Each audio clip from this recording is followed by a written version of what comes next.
হাদিসের মধ্যে আসছে, নবীজি সাল্লাল্লাহু আলাইহি ওয়াসাল্লাম বলেন, কিয়ামতের দিন সবচাইতে নিঃস্ব হবে ওই ব্যক্তি যার আমলের কোনো অভাব নাই, নামাজ রোজার অভাব নাই, হজ যাকাতের অভাব নাই, দান সাদাকার অভাব নাই, এক কথায় কোন প্রকার নেক আমলের অভাব নাই। দুনিয়াতে তার একটা সমস্যা ছিল, সে বান্দার হক নষ্ট করত। আল্লাহ তাআলা তাকে জান্নাতে যাওয়ার অনুমতি দেওয়ার পূর্বে তার ব্যাপারে আল্লাহ রাব্বুল আলামিনের দরবারে মানুষেরা অভিযোগ দায়ের করবে।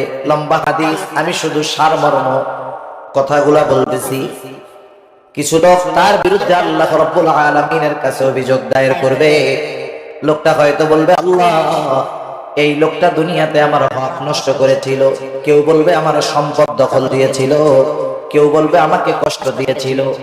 এক কথায় আমার হক নষ্ট করেছিল। আল্লাহ, দুনিয়ার ভিতরে আমি দুর্বল থাকার কারণে আমি ন্যায় বিচার পাই নাই। দুনিয়াতে আমি মাজলুম ছিলাম। আল্লাহ, আজকের দিন আমি কি ন্যায় বিচার পাবো না? আল্লাহ রাব্বুল আলামিন তার অভিযোগ গ্রহণ করবে।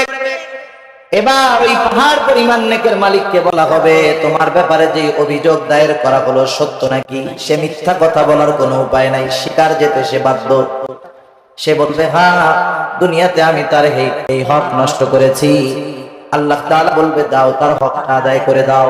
বলেন তো, দুনিয়াতে কেউ যদি কারো জমি জোর করে দখল দেয়, কিয়ামতের দিন জমি দেওয়ার কোনো অবস্থা আছে নাকি? এইবার লোকটা বলবে, আল্লাহ, এ তো দুনিয়া না, দুনিয়া না। দুনিয়া যদি হইতো আমি তার জমি, তার হকটাকে ফিরায় দিতাম। এখন আমি কোথা থেকে দিব? এইবার অভিযোগকারী বলবে, আল্লাহ, ঠিক আছে, এটা তো দুনিয়া না। দুনিয়ায় আমার সম্পদ সে দখল দিয়েছিল, আজকে আমার সম্পদের প্রয়োজন নাই। সে আমার দুনিয়ার হকটা তার নেকির দ্বারা মিটা দে। ওই পাহাড় পরিমাণ নেকের মালিক একটা মাত্র অপরাধ করতো, বান্দার হক নষ্ট করছে। সে কি করবে? নেকির থেকে নিয়ে এক একজনের হক আদায় করবে। যারা যারা মানুষের হক নষ্ট করে, এরা একজনের করে না, বহুজনের করে। ঠিক কিনা বলেন? বহুজনের করে। একের পর এক অভিযোগকারী আসবে আর সে হক আদায় করতে থাকবে। এক সময় পাহাড় পরিমাণ নেক শেষ হয়ে যাবে, কিন্তু অভিযোগকারীর সিরিয়াল এখনো বড় লম্বা। আল্লাহ তাআলা বলবে, তাদের হক আদায় করো।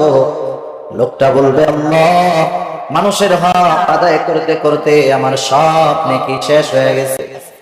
এইবার অভিযোগকারীরা বলবে, আল্লাহ, তার নেকি নাই, তাতে কি? আমাদের গুনাহগুলো নিয়ে আমাদের হক আদায় করে দিই।